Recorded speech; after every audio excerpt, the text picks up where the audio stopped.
इस कार्यक्रम के प्रायोजक हैं रोजगार डेवलपर्स। नमस्कार, आप देख रहे हैं पल्स 44 न्यूज में आपके साथ दिव्या पेन्यूली। वक्त हो चला है उत्तराखंड और उत्तर प्रदेश की खबरों का, लेकिन उससे पहले नजर डालते हैं हेडलाइंस पर। सोनभद्र खदान हादसे पर सपा सांसद छोटेलाल खरवाड़ ने जताया दुख, कहा बड़े पैमाने पर किया जा रहा है अवैध खनन, अधिकारियों पर लगाया मिलीभगत का आरोप। सोनभद्र खनन हादसे में 4 और शव किए गए बरामद, मृतकों की कुल संख्या बढ़कर हुई 5। अभी भी कई मजदूरों के फंसे होने की आशंका। उत्तरकाशी कूड़ा डंपिंग जोन को लेकर यूकेडी का हल्ला बोल, जिला प्रशासन के खिलाफ नारेबाजी कर लगाया भ्रष्टाचार का आरोप, कहा कूड़े न हटाने पर सड़क जाम कर करेंगे प्रदर्शन। मसूरी में जनजातीय पुरानी दीपावली बगवाली का हुआ भव्य आयोजन, बीजेपी प्रदेश मंत्री नेहा जोशी ने मुख्य अतिथि के रूप में की शिरकत। तुम दोनों की मेहनत बहुत रंग लाई है बेटा, घर बहुत सुंदर बना है। ये मेरे पापा का घर। पता है, देख तेरे पापा की नेम प्लेट अपने हाथों से लगाऊंगा। नेम प्लेट तो लग चुकी पापा।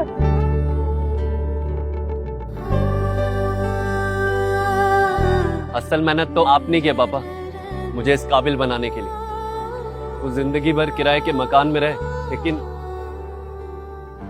आज ये घर मेरा नहीं, ये है मेरे पापा का घर।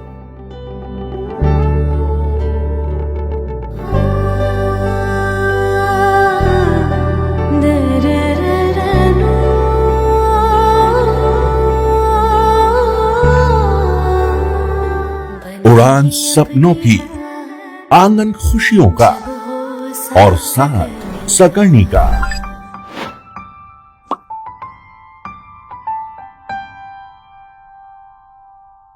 60 वर्षों से आपके साथ मनोरंजन और संस्कार का संगम, जाह्नवी मैगजीन। अब खबरें विस्तार से। सोनभद्र में हुए खदान हादसे पर समाजवादी पार्टी के नेता छोटेलाल खरवाड़ ने इस घटना पर दुख व्यक्त किया है। सांसद खरवाड़ ने आरोप लगाया कि यह खदान जावेद खनन माफिया की तरफ से चलाई जा रही थी। उन्होंने बताया कि घटना में 12 से 15 लोग शामिल थे। परिवार के अनुसार क्षेत्र में बड़े पैमाने पर अवैध खनन चल रहा है, जिसके चलते लगभग हर महीने 1 से 2 हादसे होते हैं।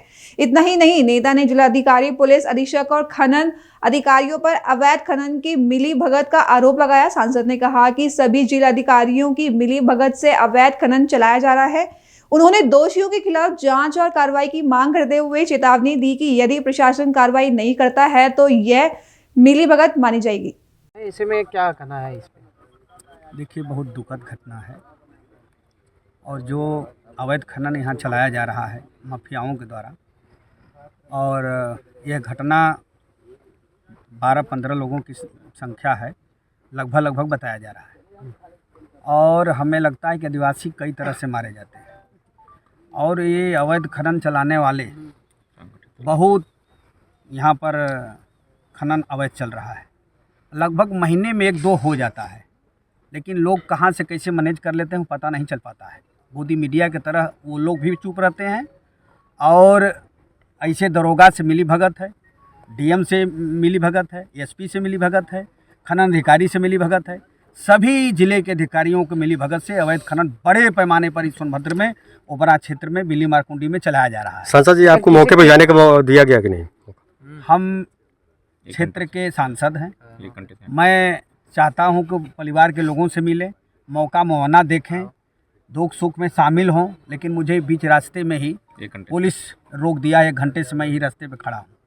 क्यों नहीं जाने दिया जा रहा? क्या छिपाया जा रहा है? छिपाया जा रहा है कि नहीं, उधर नहीं जाना है, आदेश ऊपर का है, डीएम का है, एसपी का है, ऊपर बात कर लीजिए तब आपको जाने देंगे, नहीं वहाँ नहीं जाने देंगे। मान लीजिए सरकार किसी की हो, लेकिन हादसे सभी सरकारों में हुई है, तो इसके लिए क्या उपाय होने चाहिए, क्या करना चाहिए? इसमें कौन कौन मिलीभगत से इस तरह के हादसे हो जाते हैं? पूरा खनन विभाग, जिसके पास विभाग है, जिन अधिकारियों के पास विभाग है, जिन मंत्रियों के पास विभाग है, उनकी पॉलिसी एक तो ठीक नहीं है, कोई व्यवस्था नहीं है, लाइट की व्यवस्था है, न वहाँ जाने का बढ़िया रोड की व्यवस्था है, और 800 रुपया करोड़ यहाँ खनन का पैसा डंप पड़ा हुआ है। ये लोग चाहते तो विकास यहाँ बढ़िया कर लेते, यहाँ रोड बढ़िया रहता, लाइट बड़ा लगा रहता, हर लोग देखते, हर लोग रास्ता अच्छा रहता, लेकिन कोई उस विकास पर कोई नहीं गया है ना, वो पैसा खर्च हो रहा है।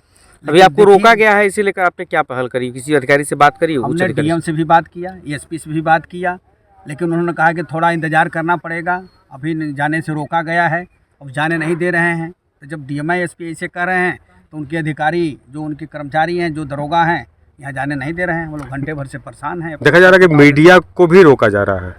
देखिए, मीडिया के लोग चौथे स्तंभ होते हैं और सही गलत का वो लिखते हैं कि नहीं, क्या सच्चाई है क्या सही है, उनको भी रोका जाता है। दिशा की बैठक होती है तो वहाँ भी रोक देते हैं कि सच्चाई बात ना आने पावे। तो ये लोग पूरे तरीक़ा से अवैध में कार में खनन में लिपटे हुए हैं और गाड़ी ट्रक भी पार कराते हैं। नगर पालिका में जो है कि टोल प्लाजा चल रहा है, जो कि नितिन गडकरी जी क्या बोले थे कि 60 किलोमीटर के बाद ही टोल प्लाजा रहेगा और ज़िले के लोगों से पैसा नहीं लिया जाएगा, आधार कार्ड पर पार होगा।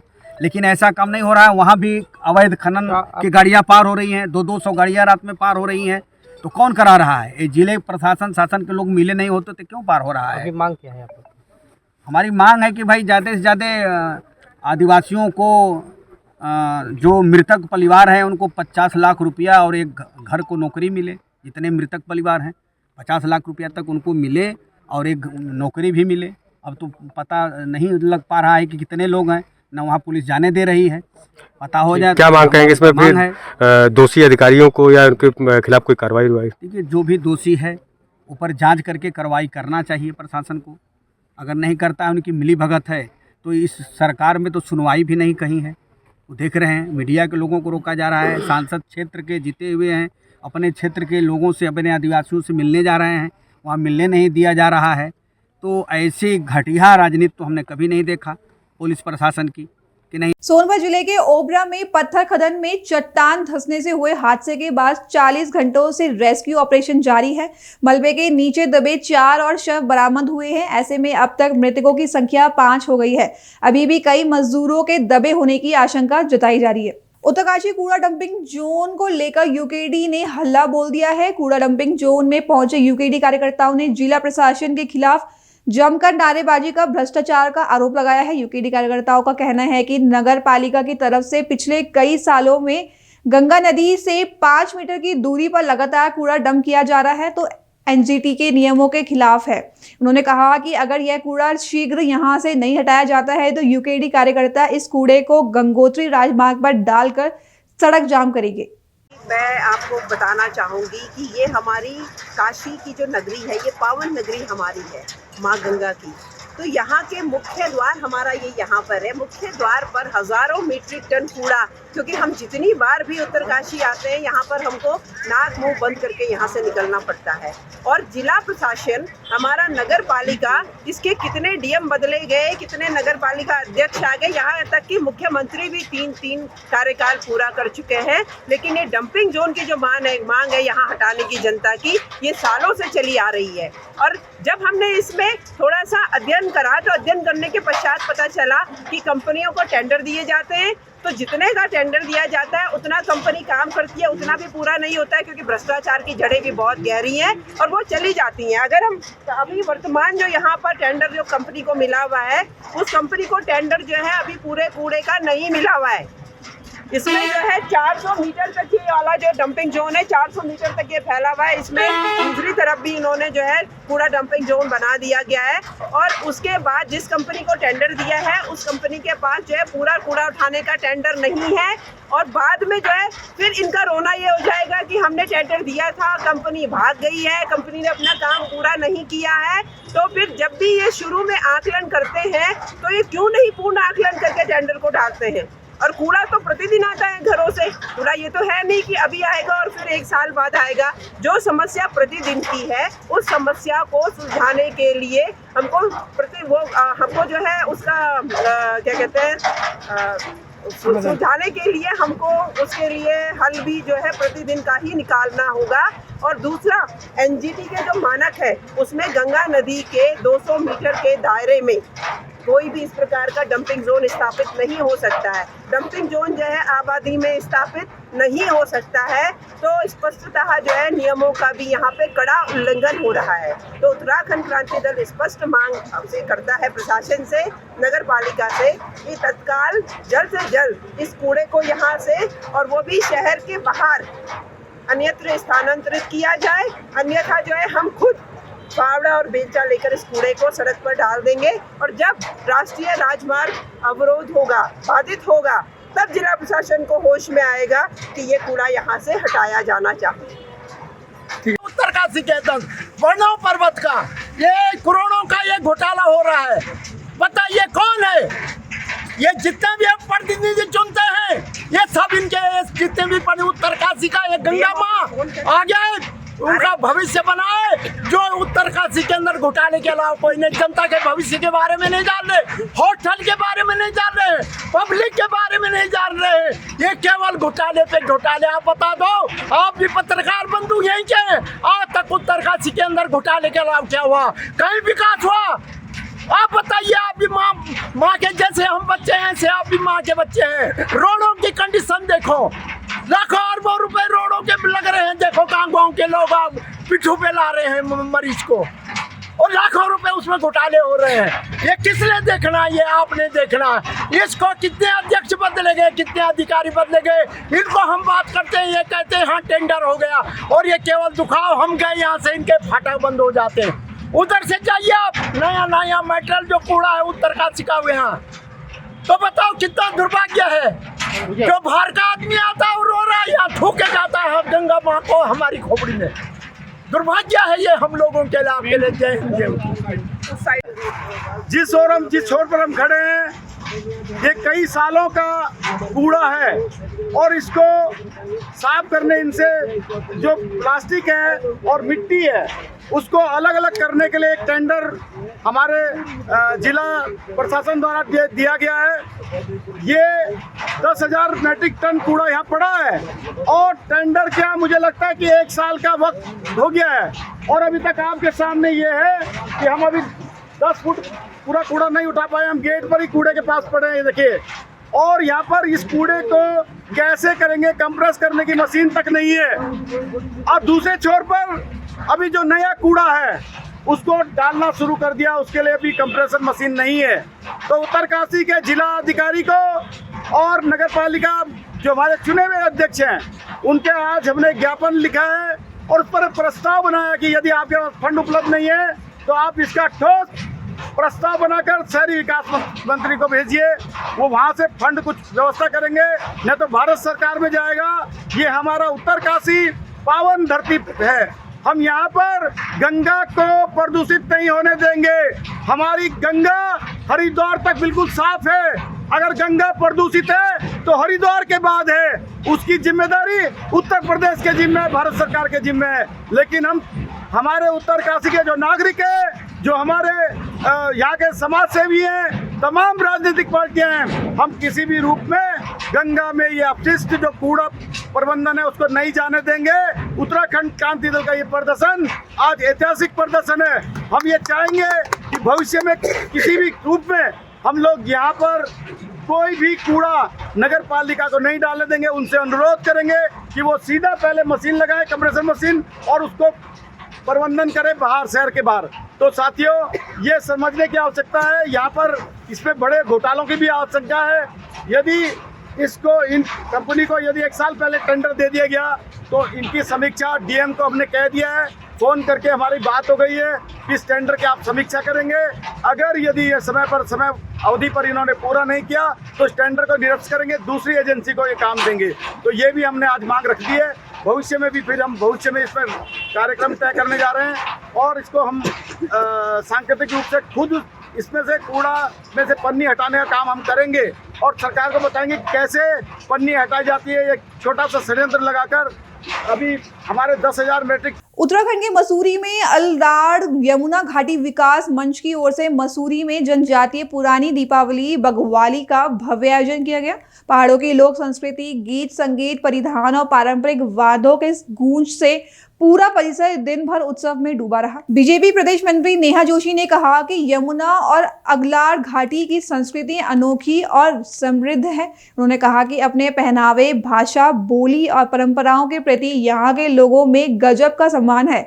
तो वहीं पालिका अध्यक्ष मीरा सकलानी ने कहा कि मसूरी की खासियत यही है कि यहाँ हर क्षेत्र के लोग बसते हैं लेकिन अपनी जड़ों से दूर नहीं होते। सबसे पहले तो मैं जौनपुरी बगवाल के आप सभी को शुभकामनाएं देती हूँ, बधाई देती हूँ। और विगत कई वर्षों से ये जो अगलाड़ यमुना घाटी विकास मंच है, इनके माध्यम से जौनपुर बगवाल का आयोजन किया जा रहा है। इस साल भी ये कार्यक्रम भव्य रूप में किया गया है। और आप देख रहे होंगे कि अगर हम मसूरी शहर की बात करें, विभिन्न क्षेत्रों से यहाँ पे लोग रहते हैं, लेकिन इस शहर की एक बहुत खूबसूरत बात है यहाँ के लोगों की कि वो कहीं से भी यहाँ पे आकर के रह रहे हो, लेकिन वो अपनी गांव की संस्कृति को, अपनी गांव की सभ्यता को नहीं भूलते हैं, अपने मूल गांव से जुड़े रहते हैं। और हमारे गांव में जो परंपराएं हैं उनको हम सामूहिक रूप से यहाँ पे सेलिब्रेट करते हैं। उसी का प्रतीक आप आज देख रहे हैं। आज यहाँ जौनपुर बगवाल का कार्यक्रम किया गया है। सभी महिलाएं यहाँ अपने ट्रेडिशनल ड्रेस में यहाँ पे हैं और यहाँ पे रस्साकसी जो मुख्य आकर्षक का केंद्र होता है इस बगवाल का, वो भी यहाँ पे आपने देखा होगा, एक तरफ पुरुष और एक तरफ महिलाएं, और महिलाएं यहाँ पे विजयी रही है रस्साकसी कार्यक्रम में। और दूसरी तरफ आप देख रहे होंगे यहाँ डिमसा फूकने का भी एक कार्यक्रम किया गया है। मान्यता है कि भगवान राम जब 14 साल बाद वनवास से लौटे थे तो पहाड़ में देर से सूचना मिलने की वजह से दिवाली को 1 महीने बाद यहाँ पे मनाया गया था। बाकी जो दिवाली जो पूरे देश में दिवाली होती है वो 1 महीने पहले होती है और ये दिवाली मंगसिर में मनाई जाती है। तो उसी का ये आज यहाँ पे भव्य आयोजन किया जा रहा है। और यमुना घाटी क्षेत्र के बारे में मैं एक चीज़ ज़रूर यहाँ पे कहना चाहूँगी कि पूरा उत्तराखंड जहाँ पलायन के मार से जूझ रहा है, यमुना घाटी में चाहे वो जौनपुर हो, जौनसार हो, रमाई हो, बावर हो, इस क्षेत्र में पलायन बहुत कम मात्रा में है। वजह यही है कि लोग अपने तीज त्योहार, अपनी संस्कृति से जुड़े हुए हैं। किसी भी वजह कारण कुछ भी रहे, छोटी सी एक वजह मिलनी चाहिए, लोग तुरंत दौड़े दौड़े अपने गांव की ओर चले जाते हैं। गांव नहीं जा पाते तो इस तरीके का आयोजन वहीं पे करते हैं जहां वो रहते हैं। तो पुनः आप सभी को दिवाली की बहुत बहुत शुभकामनाएं। देखिए यहाँ पे अगलाड़ यमुना घाटी विकास मंच का एक भव्य भवन भी बनने जा रहा है। आप देख रहे हैं अभी निर्माणाधीन है। और इसमें मैं धन्यवाद करना चाहूँगी माननीय गणेश जोशी जी का, जो उत्तराखंड के कैबिनेट मंत्री हैं और इस विधानसभा के विधायक भी हैं। उनका एक अहम योगदान, विशेष योगदान इस भवन के निर्माण में रहा है। उन्होंने 10 लाख रुपए की निधि इस भवन के लिए दी है। और मैं धन्यवाद करना चाहूँगी अपने नगर पालिका बोर्ड का भी कि उनके माध्यम से भी यहाँ पे कुछ योगदान किया गया है। जो आप देख रहे हैं कि पिछले कई वर्षों से यहाँ पे सिर्फ कॉलम खड़े थे, लेकिन इस बार माननीय मंत्री जी के सहयोग से और नगर पालिका के सहयोग से यहाँ पे एक लिंटर पड़ गया है और एक भव्य भवन का यहाँ पे निर्माण किया जा रहा है। मुझे उम्मीद है कि माननीय मंत्री जी का आशीर्वाद रहा और समिति और अन्य माध्यमों से भी यहाँ पे कुछ ऐसे धन एकत्रित करने की कोशिश कर रहे हैं कि ताकि हम इसको एक भव्य रूप दे सकें। देखिए हमारा जो ये क्षेत्र है ये सांस्कृतिक रूप से समृद्ध तो है ही, और एक जागरूकता भी यहाँ देखने को मिलती है अपने संस्कृति के प्रति, अपने पहनावे के प्रति, अपनी भाषा बोली के प्रति। और यही कारण है कि पूरे उत्तराखंड में क्षेत्र अलग नज़र भी आता है और एक उदाहरण है सबके लिए कि अगर आप अपनी संस्कृति को प्रमोट करें, आप अपने पारंपरिक परिधानों को लेकर आगे आए, यहाँ पे जनप्रतिनिधि भी आपको आज मिलकर सबके साथ नृत्य करते हुए दिखेंगे, तो आप अपनी अगली पीढ़ी को भी कुछ विरासत में दे पाएंगे। और अगर मैं बात करूं कि इसको एक सांस्कृतिक केंद्र की तरह विकसित करने की जो माननीय कैबिनेट मंत्री गणेश जोशी जी की कल्पना है, जिसके अंतर्गत आप देख रहे हैं ये भवन निर्माण हो रहा है और ये ऐसी जगह पर ये भवन बनने जा रहा है कि लाखों की संख्या में जब पर्यटक यहाँ मसूरी आएंगे, अकेडमी यहाँ पर है लाल बहादुर शास्त्री अकेडमी, जहाँ बड़ी संख्या में पूरे देश से अधिकारी यहाँ आएंगे, तो उन सबको हमारे इस जौनपुर जौनसार क्षेत्र की संस्कृति को भी देखने का मौका मिलेगा। इस कल्पना के साथ इसको सांस्कृतिक केंद्र के रूप में विकसित किया जाए। बिल्कुल, और ये केवल एक भवन नहीं होगा, ये एक ऐसी जगह होगी जहाँ पर हम अपने जो लोग पर हैं वो सब मिलकर मना सकेंगे। हम हमारे आने वाले पीढ़ी के लिए कुछ शिक्षात्मक कार्यक्रम भी यहाँ पर चला सकते हैं। हम यहाँ पर एक छोटा सा म्यूजियम भी डेवलप कर सकते हैं। बहुत सारी संभावनाएं हैं जिसको लेकर हम आगे काम कर सकते हैं, लेकिन सबसे बड़ी बात जो है कि हमारी संस्कृति का एक केंद्र होगा और इसके लिए मैं गणेश जोशी जी का बहुत धन्यवाद भी करती हूँ। हापुड़ के थाना बाबूगढ़ क्षेत्र के गांव नूरपुर में रास्ते से बुग्गी हटाने को लेकर हुए विवाद में रिटायर्ड मृतक दरोगा के 2 बेटों पर लाइसेंसी बंदूक से फायरिंग करने का आरोप लगा है। ताबड़तोड़ फायरिंग की इस घटना में एक महिला सहित 8 लोगों की गोली लगी है। बताया जा रहा है कि रास्ते से गाड़ी हटाने को लेकर आसपास में कहासुनी हुई थी और उसके बाद कहासुनी इतनी बढ़ गई कि ताबड़तोड़ फायरिंग की घटना को अंजाम दे दिया गया। वहीं पुलिस के आला अधिकारी मौके पर मामले की जांच में जुटे हुए हैं। ये एक बाबूगढ़ थाना क्षेत्र में ग्राम नूरपुर है, इसमें एक ही बिरादरी के दो पक्षों के बीच में बुग्गी को हटाने को लेकर के एक गाड़ी से आ रहा था, दूसरे पक्ष की बुग्गी थी, उसको लेकर के कुछ कहासुनी हुई। उसी आपस में दोनों पक्ष भिड़ गए। उसमें 12 बोर के शस्त्र से फायर किया गया, जिसमें 5 लोग घायल हैं, जिसमें 3 लोग तो सामान्य रूप से उनको पिलेट्स की उनको चोटें हैं। 2 लोगों के, एक के सर में जो 12 बोर की जो है छर्रे होते हैं लगा है, एक के पैर में लगा है, उनको दोनों को रेफर किया जा रहा है। जो मुख्य आरोपी थे घटना के 2 व्यक्ति थे, जो संजय और पिन्नू, उसमें से एक व्यक्ति की गिरफ्तारी कर ली गई है, दूसरे के अतिशीघ्र गिरफ्तारी की जाएगी। रीजन क्या रहा पूरी बात? बुग्गी को लेकर के सामान्य रूप से रास्ते में बुग्गी खड़ी थी, वो दूसरा पक्ष गाड़ी से जा रहा था, उसने कहा बुग्गी हटा लो, इसी बात पे तो मैं हुई थी। सर बताया जा रहा है कि ये पुराना विवाद था, इससे पहले भी इन दोनों पक्षों में विवाद हुआ था। इसके पहले अभी तक कोई इस तरह का विवाद सामने नहीं आया है, ये पहली बार इन दोनों पक्षों के बीच में हुआ है। कुल मिलाकर कितने लोगों को गोली लगी है? कितने राउंड? 5 लोग इसमें इंजर्ड हैं, जिसको छर्रे लगे हुए हैं, 12 बोर के तमंचे के छर्रे हैं, जिनको 3 को तो बहुत मामूली चोटें हैं, 2 लोगों को एक पैर में और एक के सर में थोड़ी ज्यादा चोटें लगी। गिरफ्तारी एक व्यक्ति की हुई है और दूसरे की गिरफ्तारी होने के बाद जिस तमंचे से या जिस शस्त्र से फायर हुआ उसकी रिकवरी की जाएगी। मथुरा पुलिस ने बागेश्वर बाबा की सनातन एकता पदयात्रा के दौरान मोबाइल फोन चोरी करने वाले 6 आरोपियों को गिरफ्तार किया है। उनके पास से 19 मोबाइल फोन, 3 अवैध चाकू और 1 कार बरामद की गई है। ये आरोपी पदयात्रा में सम्मिलित श्रद्धालुओं से मोबाइल फोन चोरी करते थे। रामनगर के कोसी बैराज क्षेत्र में उस समय हड़कंप मच गया जब बाइक सवार युवकों ने एक युवक पर जानलेवा हमला कर दिया। हमले में घायल युवक को गंभीर स्थिति से सरकारी अस्पताल ले जाया गया। अस्पताल में घायल युवक ने बताया कि वह अपने दोस्त मनीष के साथ कोसी बैराज घूमने निकला था। इसी दौरान बैराज में आगे बालाजी मंदिर से पहले बाइक सवारों ने उन्हें घेर लिया। बाइक सवार युवकों ने बिना किसी बात के उसके साथ मारपीट शुरू कर दी। इतना ही नहीं, आरोपियों ने उस पर फायरिंग भी की। तो वहीं आरोपियों की पहचान और गिरफ्तारी के लिए पुलिस टीमों को गठन किया गया है। पुलिस का कहना है कि जल्द ही आरोपियों को गिरफ्तार किया जाएगा। मैं तो घूमने गया था कोसी बैराज, तो फिर 1-2 जनों ने हमारी बाइक रुकाई। बाइक रुकाने के बाद बोला कि शान को कौन है, मैंने बोला मैं, तो देर में हाथापाई हुई। हाथापाई होने के बाद एक मिनटों को फ़ोन लगाया।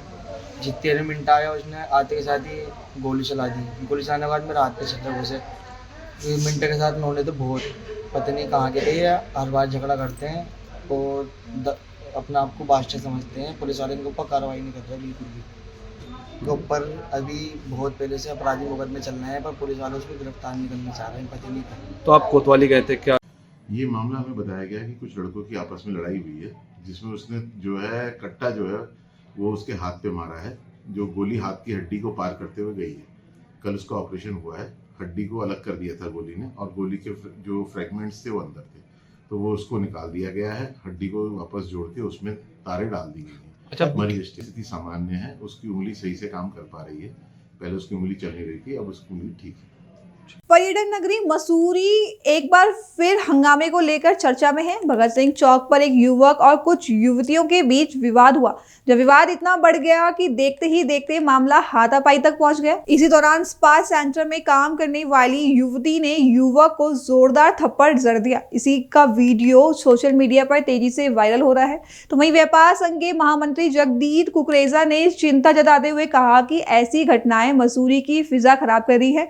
साथ ही चेयर कोतवाल देवेंद्र चौहान ने बताया कि इस मामले में अब तक पुलिस को कोई तहरीर नहीं मिली है।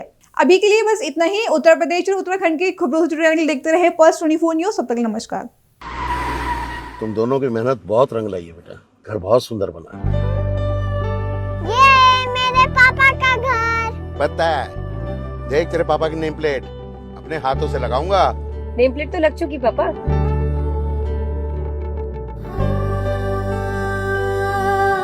असल मेहनत तो आपने की है पापा, मुझे इस काबिल बनाने के लिए। वो जिंदगी भर किराए के मकान में रहे, लेकिन आज ये घर मेरा नहीं, ये है मेरे पापा का घर।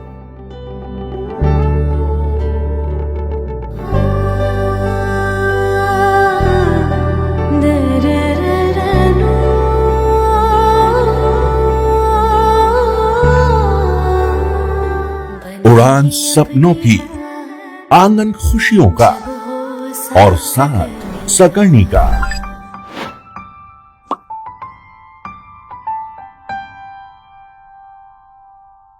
60 वर्षों से आपके साथ मनोरंजन और संस्कार का संगम, जाह्नवी मैगजीन।